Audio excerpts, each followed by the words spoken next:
Gracias, presidente. No puedo empezar mi intervención, compañeros, sin hacer una pregunta.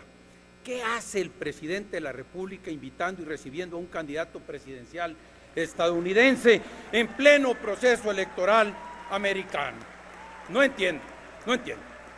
Compañeros diputados y diputadas, pueblo de México, nos dice José María Aznar en su libro España puede salir de la crisis, que en tiempos difíciles no hay espacios para políticos con minúscula, políticos cortoplacistas, populistas, clientelares y timoratos.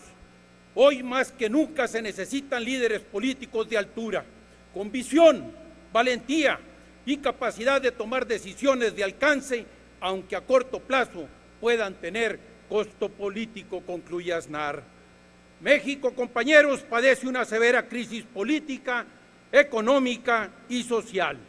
Y son muchas las advertencias que la soberbia gubernamental ha desoído. Déficit público y su correspondiente deuda pública, alta dependencia de los ingresos petroleros, pésima calidad del gasto público, tanto en el qué como en el cómo, la crisis política y de gobernabilidad, la crisis de credibilidad en las instituciones y en el presidente mismo, la brecha de la desigualdad, el abuso impune de los gobernadores y la represión contra la libertad de expresión, medios de comunicación y periodistas, la violencia y el dominio territorial del crimen organizado ante la ausencia y en muchísimos casos la complicidad del Estado y la espeluznante corrupción en el gobierno federal y en los gobiernos estatales. Sin embargo, los indicios y señales fueron recibidas con desdén por la clase gobernante y en su pecado de soberbia llevan hoy la penitencia con su cara más dramática, la del encabronamiento colectivo. Desgraciadamente, la factura no la pagan los gobernantes irresponsables, sino que esta recae siempre sobre el pueblo, especialmente sobre los más débiles. En los últimos años hemos equivocado el rumbo al pensar que nos convertiríamos en un país desarrollado solo con reformas económicas, sin convertirnos en un país confiable para los ciudadanos, los turistas y los inversionistas.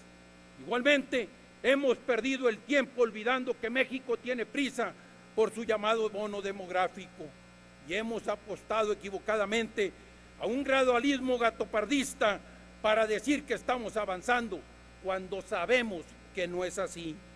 El mejor ejemplo de esta simulación es el Sistema Nacional Anticorrupción que se aprobó en esta legislatura el pasado mes de junio.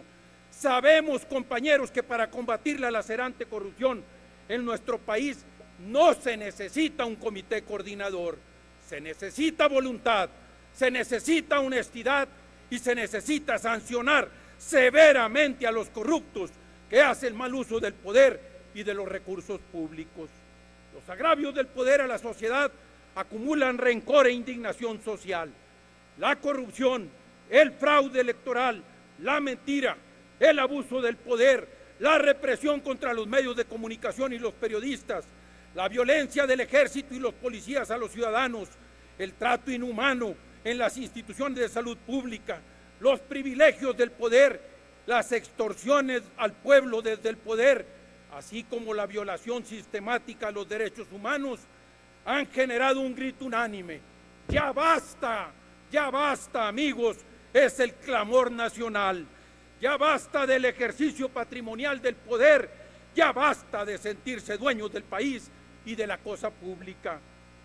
Si revisamos los niveles y el ritmo de crecimiento de la deuda pública federal y subnacional, así como la deuda contingente derivada de las obligaciones contractuales de las pensiones, encontramos que la deuda pública total de los gobiernos y las instituciones asciende al peligroso número de más del 150% del PIB nacional.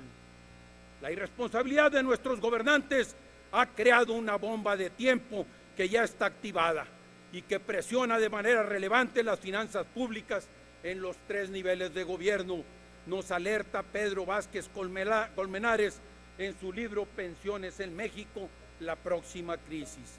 Urge una nueva arquitectura constitucional que defina un nuevo sistema nacional de seguridad social.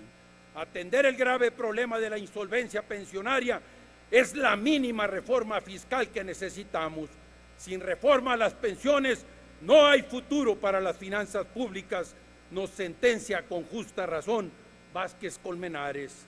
El problema, compañeros, de estos distintos sistemas de pensiones es que nadie quiere reconocer que no están debidamente fondeados. Es decir, nadie quiere decirnos la verdad de que no hay recursos para pagar a los pensionados con el costo social que esto significa. Pero también nadie quiere pagar el costo político de proponer las dolorosas medidas correctivas para solventar este gran pasivo.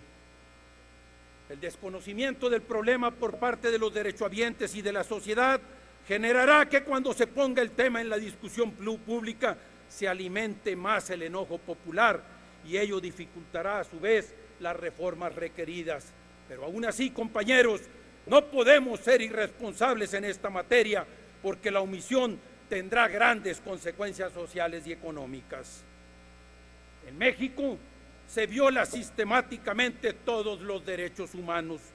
Sin embargo, es a raíz de la reforma constitucional de junio de 2011 que el artículo 1 de nuestra Carta Magna, en su párrafo 3, nos obliga a todos los servidores públicos, y cito textual: todas las autoridades en el ámbito de sus competencias tienen la obligación de promover, respetar, proteger y garantizar los derechos humanos.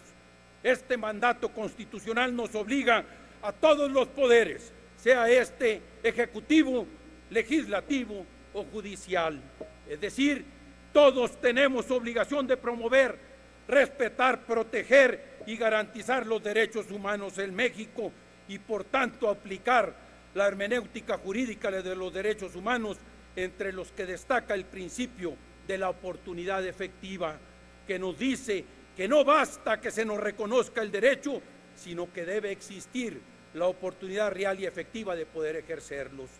Así, en México falta mucho por hacer para crear condiciones que garanticen el ejercicio del derecho humano a la libertad de expresión y el derecho a la información contenidos en el artículo 19 de la Declaración Universal de los Derechos Humanos.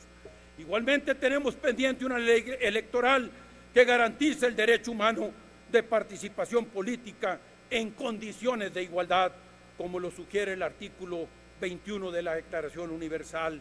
Es urgente, y ustedes lo saben, aprobar una ley que perfeccione las candidaturas independientes apegadas a criterios de derechos humanos y no como sucede actualmente, que los violan los principios. Y así también debemos recortar los recursos públicos a los partidos políticos para su gasto corriente. Estas iniciativas ya están presentadas en esta legislatura y la resistencia de todos los partidos para tratarlas ha sido latente. El financiamiento público a los partidos políticos para su gasto burocrático debe ser un apoyo subsidiario y por lo tanto temporal. Si el sistema de partidos es fuerte como ustedes dicen que es, llegó la hora de que los partidos políticos vivan de las aportaciones voluntarias de sus militantes y simpatizantes y no de las aportaciones forzosas de los contribuyentes. Deben pues los partidos políticos emanciparse de la ubre presupuestal. El artículo 25 de la Declaración Universal de los Derechos Humanos de la ONU contiene el derecho a la salud y a la seguridad social. Por tanto, debe ser prioridad mejorar la calidad de los servicios de salud pública en nuestro país, y para esto falta voluntad política y recursos presupuestales, al igual que para la seguridad social, como ya lo dijimos. Finalmente, es el artículo 26 de la Declaración el que protege el derecho humano a la educación, que como sabemos, en México este derecho es un fraude cuando debería de ser el recurso por excelencia para cerrar la brecha de la desigualdad, porque este iguala las oportunidades. Por tanto, debe avanzarse en la reforma educativa respetando el derecho humano a la educación de los niños y jóvenes mexicanos que tienen derecho a una educación de calidad que los dote de la formación y capacitación para los nuevos retos y oportunidades del siglo XXI. Compañeros diputados, es tiempo de reconocer con humildad que nos hemos equivocado el rumbo y perdido irresponsablemente el tiempo. Es tiempo de reconocer que el país sufre un fuerte deterioro político y social, económico, de valores y del ánimo social. Es tiempo de reconocer que la crisis es fundamentalmente una crisis política y que por lo tanto la solución debe de ser política. Necesitamos pues recuperar el impulso político de la transición que convoque a todos los mexicanos a sumar para la reconstrucción de nuestro país.